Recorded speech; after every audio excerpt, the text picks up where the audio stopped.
被人忽视的高水平战斗指挥，机动战士高达系战役推演第3集高达抢夺作战下。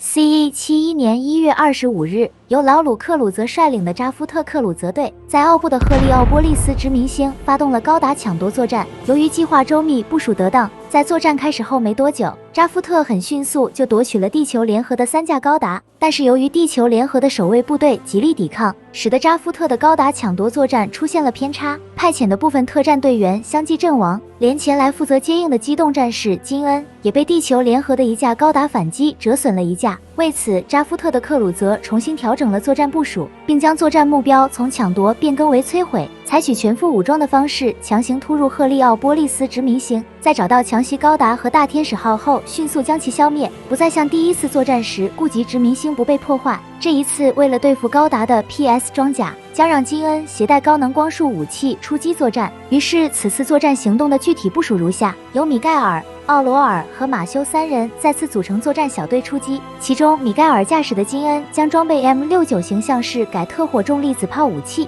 来对付使用 PS 装甲的强袭高达，而其余2人的金恩则装备 M66型啄木鸟式短程导弹发射装置来负责将大天使号击沉。为了在奥布发起强烈抗议前完成任务，此次作战不选择等待大天使号离开赫利奥波利斯殖民星，直接在完成准备后第一时间突入殖民星内部进行。于是高达抢夺作战的第2阶段正式开始。正当扎夫特准备发起对强袭高达和大天使号进行摧毁的作战时，地球联合的大天使号也正在进行做好离开殖民星的准备。除了加紧完成补给和维修等作业之外，还对在战斗当中存活的重要人员进行了临时职务的分配。首先由马留拉米亚斯上尉担任大天使号的临时舰长，纳塔尔巴基露露少尉来担任大天使号副舰长，而原先负责护送高达驾驶员的穆拉弗拉达上尉则从地球联合的第7机动部队转至大天使号上共同行动。另一方面，因临时驾驶强袭高达的基拉大河因接触强袭高达涉及到地球联合的机密，包括基拉的同学在内，就这样被强制留在了大天使号上，不得离开。但是否继续驾驶强袭高达战斗，基拉大河对此表示出了抗拒。就在马留要求基拉继续驾驶强袭高达战斗的时候，扎夫特3架金恩开始向赫利奥波利斯殖民星出击，然后分成了2路突进到了殖民星的内部。然而作战一开始就发生了变化，在金恩完成出击了以后，阿斯兰因担心这次行动会危及基拉的生命，所以便擅自驾驶圣盾高达紧随其后也进行了出击。接着就跟随米盖尔驾驶的金恩从刚被米盖尔炸开的洞口进入到了殖民星的内部，很快就与3架金恩进行会合，接着就与前来应战的大天使号直接遭遇，一接触大天使号的主炮率先发起了攻击，紧接着基拉便驾驶舰装强袭高达出击迎战，而扎夫特则继续按照原先的作战计划进行展开，也就是米盖尔负责摧毁强袭高达，其余2架金恩负责击沉大天使号，而临时参加作战的阿斯兰则协助米盖尔来牵制住强袭高达，为自己创造击破对方的机会。很快米盖尔就展示出了自己手上这把高能武器的强大威力，其为击中强袭高达的几次攻击接连给赫利奥波利斯殖民星造成了重大破坏。然而使用舰装背包的强袭高达在左手臂上的复合武装表面涂有抗光束涂层，能够让基拉顶着米盖尔的高能攻击突击到跟前，使得米盖尔备受巨大压力。不得已，米盖尔让阿斯兰加入战斗，迂回来吸引强袭高达。正当米盖尔以为抓住击破强袭高达机会的时候，基拉便反手向他抛去了光束回旋镖进行攻击，结果没有认出基拉丢出的武器是回旋镖的米盖尔被光束回旋镖从背后攻击，造成重大损伤，然后被基拉抓住机会突袭到跟前直接击破。就这样，米盖尔在一声爆炸之后阵亡，于是由米盖尔负责击毁强袭高达的作战任务就此宣告失败。而在另一边，大天使号的战斗也进入到了极为激烈的状态。作为由奥布开发的新锐战舰，大天使号上装备的武装十分强大，2架金恩虽然带着大威力装备，但要突破大天使号的火力防护网并不容易，而且大天使号还能凭借自身超强的机动能力来躲避金恩的导弹攻击，其性能远远超出了地球联合的各型宇宙战舰。就在2边互相交手多个回合了以后，因莫比乌斯零式尚未修复完毕，临时负责大天使号 CIC 战斗情报的穆拉弗拉达在这个时候接管了大天使号的主炮操作，通过手动锁定的方式成功击破了这2架金恩。虽然拿下了这场战斗的胜利，但这几次的攻击直接波及到了赫利奥波利斯殖民星的主轴，加上前面几次攻击造成的巨大破坏，使得殖民星的主轴发生断裂，随即整座殖民星开始发生崩塌瓦解，其崩溃的速度远远超出了想象，已经没有任何可以进行补救措施的可能性。虽然殖民星很快就释放了已经安置避难居民的逃生舱，成功让绝大多数奥布的平民脱离战场，避免了重大伤亡，但扎夫特和地球联合之间的战斗并不会因此结束。由于殖民星崩塌时还引发了巨大气流的混乱，使得还在与阿斯兰进行对峙的基拉被吹向了殖民星之外。没多久之后，在纳塔尔巴基陆路少尉的呼叫下返回到了大天使号上，而阿斯兰则在无奈之下选择了撤退，于是这场战斗就此暂时告一段落。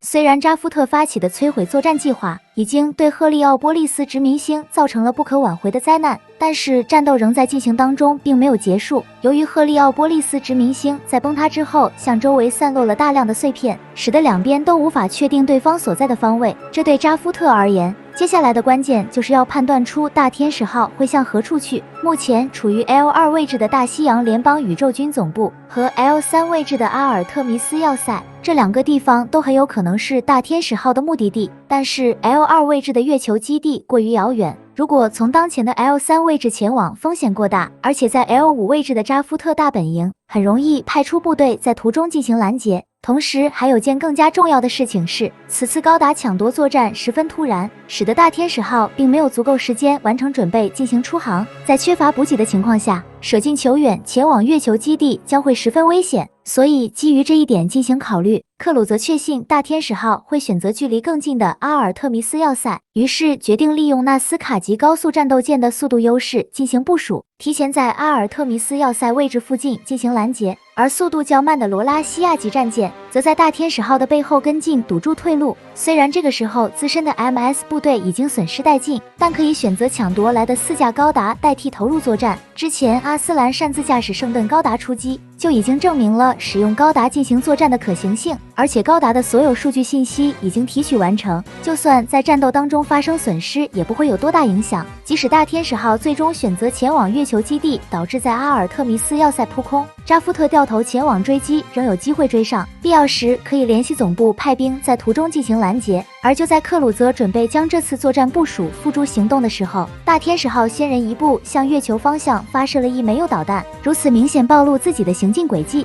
有悖于当前大天使号隐藏自身行踪的需要，这让克鲁泽对大天使号前往阿尔特弥斯要塞做了肯定的判断，于是立即按刚刚定好的作战部署开始行动。在经过将近2个小时的航行之后，大天使号终于来到了阿尔特弥斯要塞所在的区域。然而没过多久，扎夫特的纳斯卡级高速战斗舰就出现在了大天使号的侧前方位置。正如前面提到的那样，克鲁则利用纳斯卡级高速战斗舰的速度优势，成功先于大天使号抵达阿尔特弥斯要塞。接着纳斯卡级将方向调转180度，直接拦住了大天使号的去路。同时速度较慢的罗拉西亚级战舰也开始出现在大天使号背后不远的位置。由于阿尔特弥斯要塞隶属欧亚联盟，与大天使号隶属的大西洋联邦不是一个指挥体系，所以现阶段要塞里的守军无法识别还处于机密状态的大天使号，因而也就不会主动出击前来替大天使号进行解围。面对这个情况，穆拉弗拉达上尉提出了一个作战方案进行应对，那就是由他驾驶莫比乌斯零式，通过弹射器出击后以静默前行的方式，在靠近纳斯卡级战舰时对其展开突然袭击，从而为大天使号打通前往阿尔特弥斯要塞的道路。接着在与基拉大河沟通作战计划之后，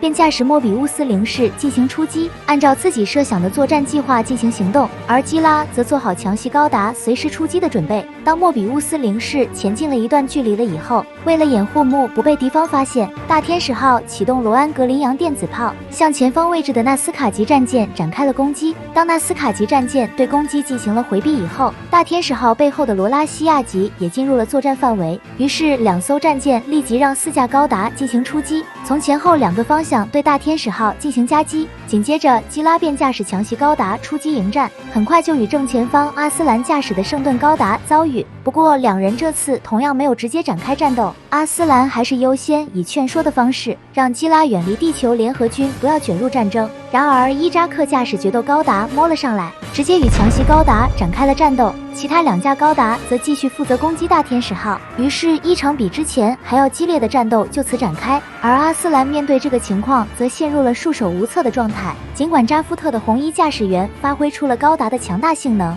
但是并没有迅速拿下强袭高达和大天使号，战斗还是不可避免的陷入了僵持的状态。对此，克鲁则开始命令纳斯卡级战舰对大天使号进行炮击来打破僵局。就在纳斯卡级高速战斗舰完成瞄准，准备进行射击的时候，木驾驶的莫比乌斯零式已经抵达纳斯卡级下方位置，然后启动动力装置全速推进，向扎夫特的纳斯卡级高速战斗舰发起了突袭。尽管克鲁泽在感应到了木的存在后及时进行了规避，但战舰的动力部分还是遭到了沉重打击。在完成攻击了以后，木便立即折返向大天使号发送信息，于是马流抓住机会，再次让大天使号使用洋电子炮向动力急速下降的纳斯卡级战舰进行攻击。虽然纳斯卡级战舰拼尽全力做出规避，避免了被这一轮攻击直接击破，但自身受损严重，基本失去了战斗力，无奈退出了战斗，由此让出了大天使号前往阿尔特弥斯要塞的道路。而在这个过程当中，扎夫特的4架高达收到了撤退的命令，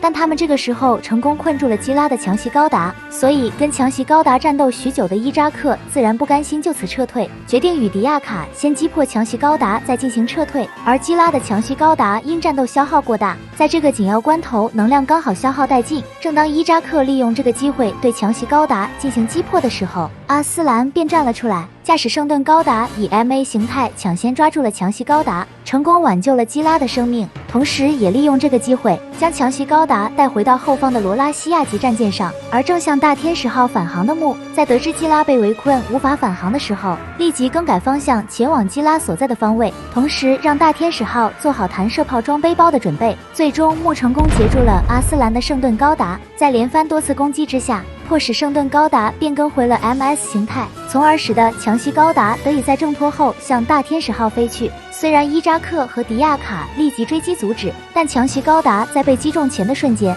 成功在战斗环境下完成换装，得到了能量补充。紧接着使用延神超高能脉冲炮不断进行射击，最终在击伤伊扎克的决斗高达后，成功迫使扎夫特选择撤退，结束了战斗。于是接下来大天使号在回收强袭高达和莫比乌斯零式后，很快就抵达了阿尔特弥斯要塞，从而摆脱了这次扎夫特的围追堵截。不过扎夫特仍在阿尔特弥斯要塞附近并没有离去，直到时间进入1月26日，Plant 最高评议会就赫利奥波利斯殖民星问题向克鲁泽下达了出席评议会进行咨询的命令。于是克鲁泽做出安排，留下罗拉西亚级战舰和3架高达继续监视阿尔特弥斯要塞，而自己和阿斯兰搭乘纳斯卡级返回 L5 位置的 Plant。到这里，从赫利奥波利斯爆发的高达抢夺作战全部结束，但对大天使号新一轮的围追堵截即将展开。这场战斗，扎夫特 MS 被击毁3架， MS 被击伤1架， MS 驾驶员阵亡3名，战舰被击伤1艘，地球联合同样战舰被击伤1艘， MS 和 MA 损伤则为0，而奥布被毁殖民星1座，连带造成的相关损失目前不详。